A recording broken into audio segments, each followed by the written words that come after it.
The world is changing fast, but you can learn about it at a slower pace. Tune in to Special English to learn English and learn about the world. You're listening to Special English. A tearful Lionel Messi said goodbye to FC Barcelona after 21 years at the club at an emotional press conference which was held at the Camp Nou Stadium on August the 8th.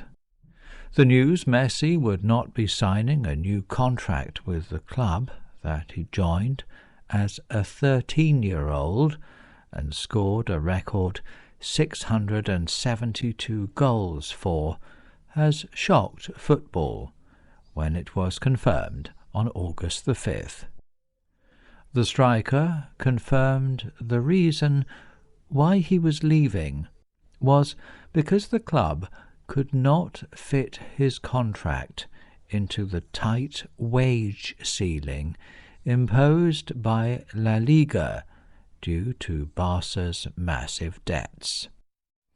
Barcelona president Joan Laporta confirmed that the club would lose over €480 million due to the COVID-19 pandemic, on top of previous debts of around €1,000 million, and explained he couldn't mortgage Barca just to keep Messi. Messi said that he and the club had done everything they could, but no results were yielded because of La Liga, adding that all he knew is that the club couldn't get around the league's rules because of its debts, and also because the club did not want to go into debt more. The striker also made reference to his attempts to leave a year ago due to his poor relationship with former President Josep Maria Bartomeu. Messi said that last year he didn't want to stay, but this year he did want to stay but couldn't, adding that he had been willing to take a 50% pay cut in order to stay. Messi insisted that in his 21 years at FC Barcelona, the club had given him everything. Messi concluded that he is going to return to the city because it is his home, and he has made a promise to his children. This is Special English. Singer and businesswoman Rihanna is worth a whopping $1.7 billion, making her the wealthiest female musician on the planet. But her music is not the primary source of her wealth. That is according to Forbes magazine. Forbes reported that the Barbados-born Robin Rihanna Fenty derives an estimated $1.4 billion of her fortune from her 50% stake in the Fenty Beauty Cosmetics line. The beauty company, of which LVMH owns the other half, is known for its broad range of 50 skin tones, including dark shades for women of colour, which were rare when it launched in 2017. This made it a leader in inclusivity in the industry.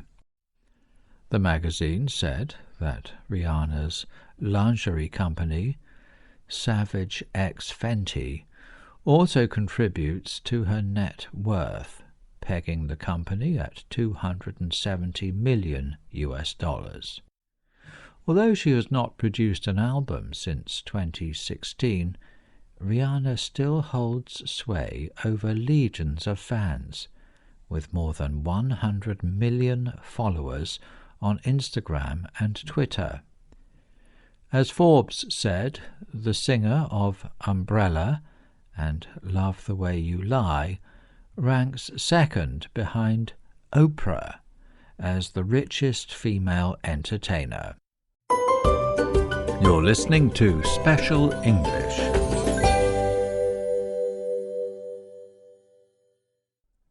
NASA's Perseverance rover has begun drilling into the surface of Mars and will collect rock samples to be picked up by future missions for analysis on Earth.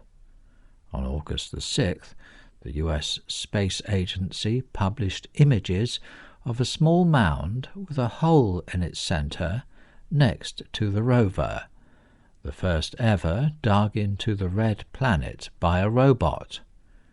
Thomas Zurbuchen, Associate Administrator for NASA's Science Mission Directorate, tweeted that the sample collection had begun.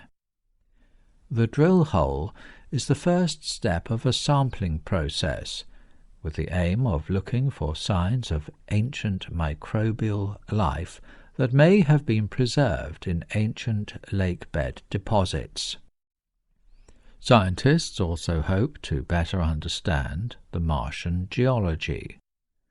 The mission took off from Florida over a year ago, and Perseverance, which is the size of a large family car, landed on February the 18th in the Jezero crater.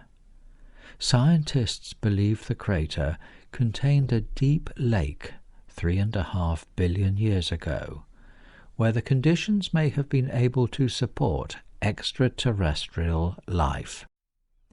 NASA plans a mission to bring around 30 samples back to Earth in the 2030s to be analyzed by instruments that are much more sophisticated than those that can be taken to Mars at present.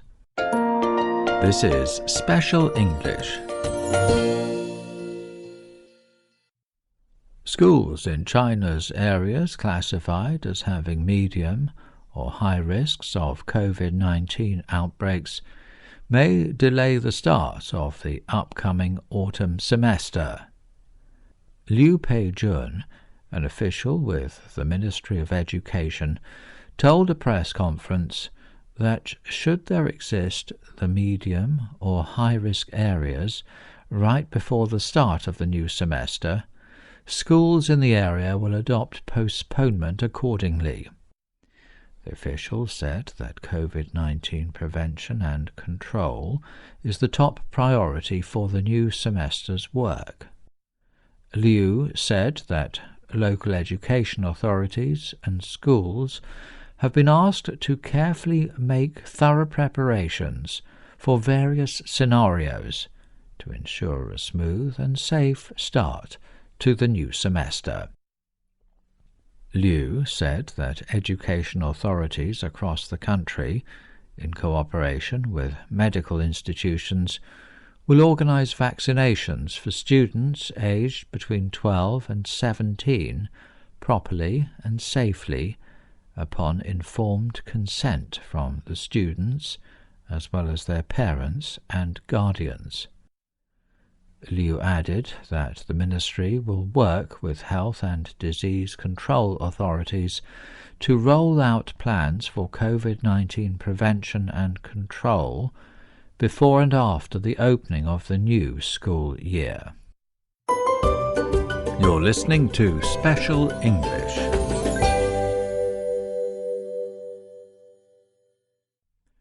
A group of countries have launched a fund to provide $25 million in grants to about 4,300 Lebanese micro and small enterprises to support their rehabilitation following the Beirut port blasts.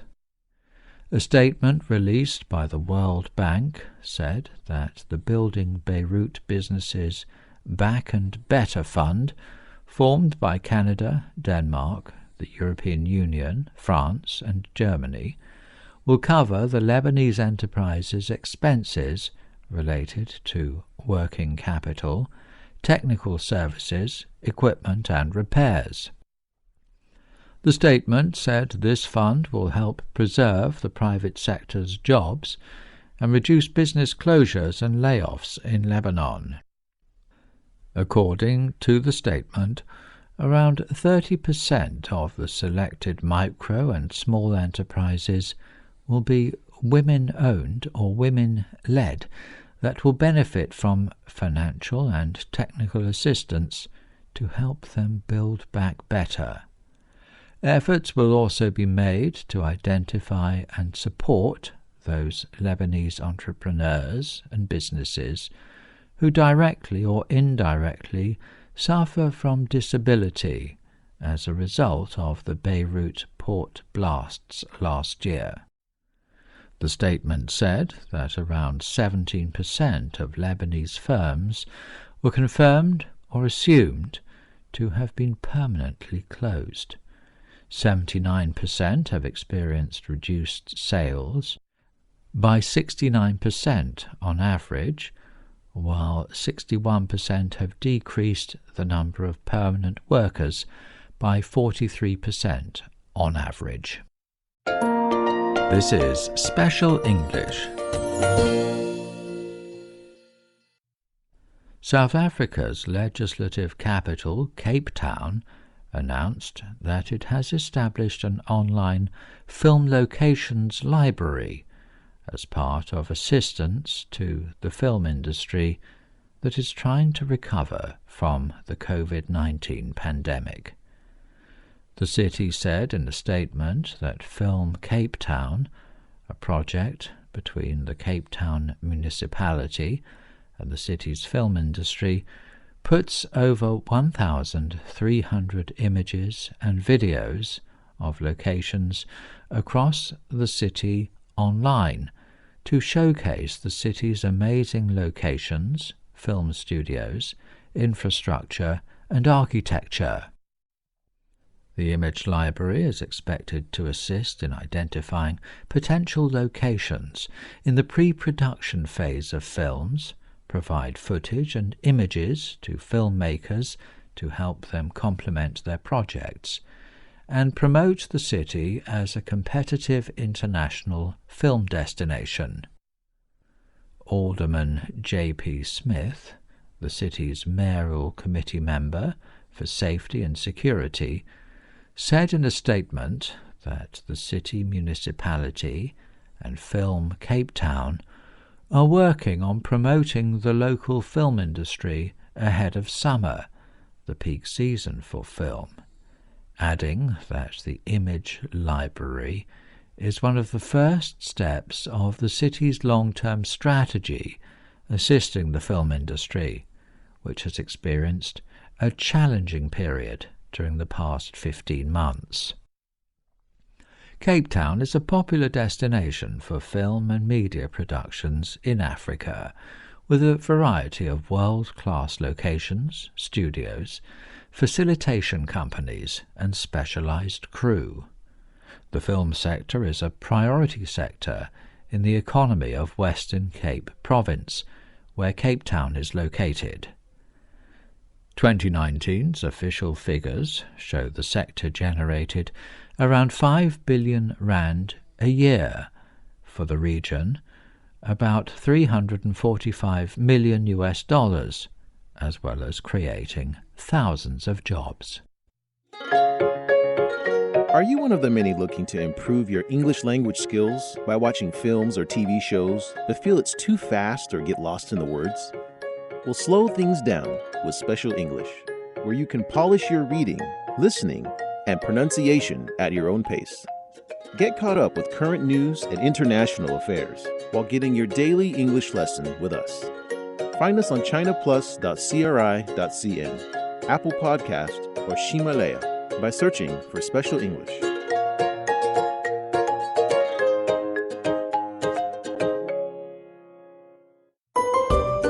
You're listening to Special English.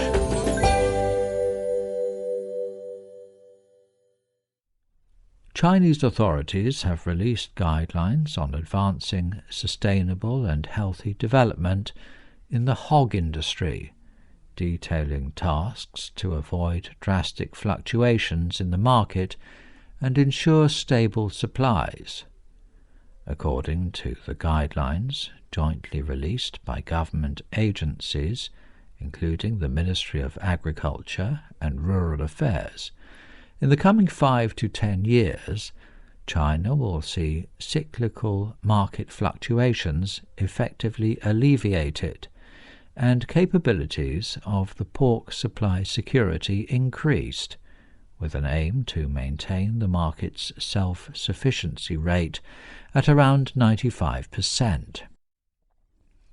After the African swine fever dealt a heavy blow to hog production and pork prices, authorities have taken a slew of measures, including handing out subsidies to encourage scale farming to establish prices of the staple meat in China.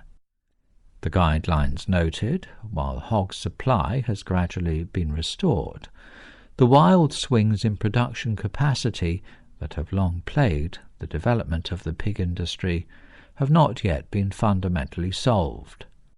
The guidelines call for strengthening monitoring and early warning to maintain a reasonable level of live pig production capacity and effectively control abnormal changes in production and sales.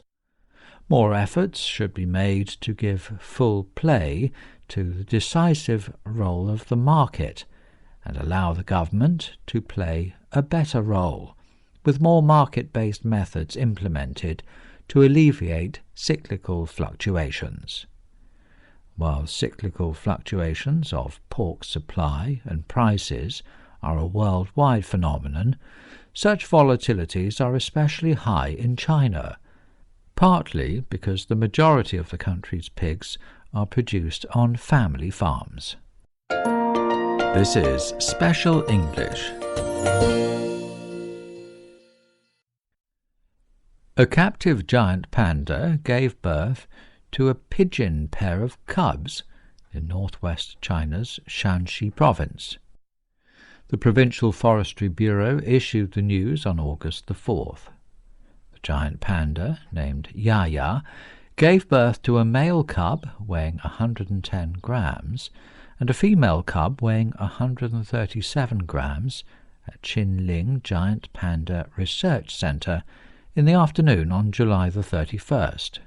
Yaya, born in 2009, has been involved in breeding and mating since 2017, but has suffered miscarriages for 3 consecutive years.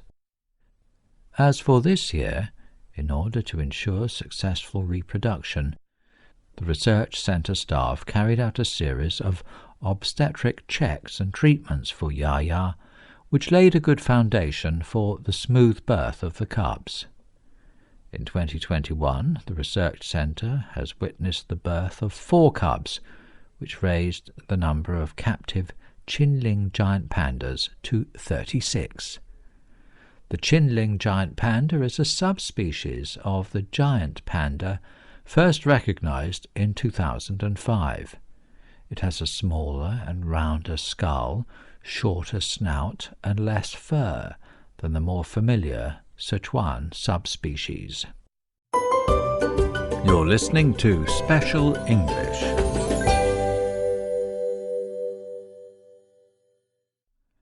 A digital exhibition is currently underway in Beijing that invites visitors to an immersive world of China's most celebrated Buddhist treasure troves in Dunhuang. The World Heritage Site of the Mogao Grottos, or Mogao Caves, is now taking on a new form with the help of cutting-edge technologies. Over 200 murals are displayed within the 1,500 square metre space through 48 projectors, creating animated images that surround visitors in 360 degrees. These murals are recreated by Chinese art masters Chang Shana and Bao Ying. 90-year-old Chang is an honoured scholar of Dunhuang studies and served as an art advisor for the exhibition. Her father, Chang Shu-hong, was among the first dedicated to protecting the Mogao Caves and its culture. The Mogao Caves, located in northwest China's Gansu province, is home to one of the largest collections of Buddhist art, with over 2,000 sculptures and 45,000 square meters of murals that span some 1,000 years, from the 4th to the 14th century. Meanwhile, its strategic location along the ancient Silk Road witnessed religious and cultural exchanges between the East and West. Hence, its historical and cultural value is highly regarded around the world. According to Chang, the digital show aims to bring the ancient Dunhuang culture closer to the younger generation. The artist said that the digital show is a new experiment to share the beauty of Dunhuang and its culture with the public. In addition, traditional Chinese music and dance performances are incorporated into the show to add to the overall audio-visual experience. The exhibition runs for 3 months until October the 18th. This is Special English. That is the end of this edition of Special English. To recap, I'm going to read one of the news items again at normal speed. Please listen carefully. A tearful Lionel Messi said goodbye to FC Barcelona after 21 years at the club at an emotional press conference which was held at the Camp Nou Stadium on August the 8th. The news Messi would not be signing a new contract with the club that he joined as a 13-year-old and scored a record 672 goals for has shocked football when it was confirmed on August the 5th. The striker confirmed the reason why he was leaving was because the club could not fit his contract into the tight wage ceiling imposed by La Liga due to Barca's massive debts. Barcelona president Joan Laporta confirmed that the club would lose over €480 million due to the COVID-19 pandemic, on top of previous debts of around €1,000 million, and explained he couldn't mortgage Barca just to keep Messi. Messi said that he and the club had done everything they could, but no results were yielded because of La Liga, adding that all he knew is that the club couldn't get around the league's rules because of its debts, and also because the club did not want to go into debt more. The striker also made reference to his attempts to leave a year ago due to his poor relationship with former President Josep Maria Bartomeu.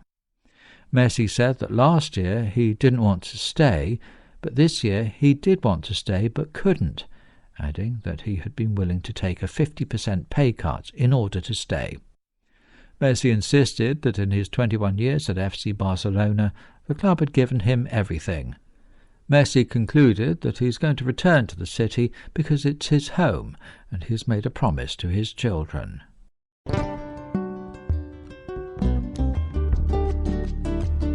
That is the end of today's programme.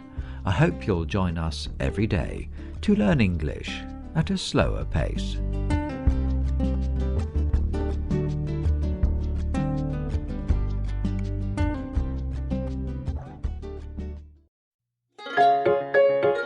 Are you one of the many looking to improve your English language skills by watching films or TV shows, but feel it's too fast or get lost in the words? We'll slow things down with Special English, where you can polish your reading, listening, and pronunciation at your own pace. Get caught up with current news and international affairs while getting your daily English lesson with us. Find us on chinaplus.cri.cn, Apple Podcast, or Himalaya by searching for Special English.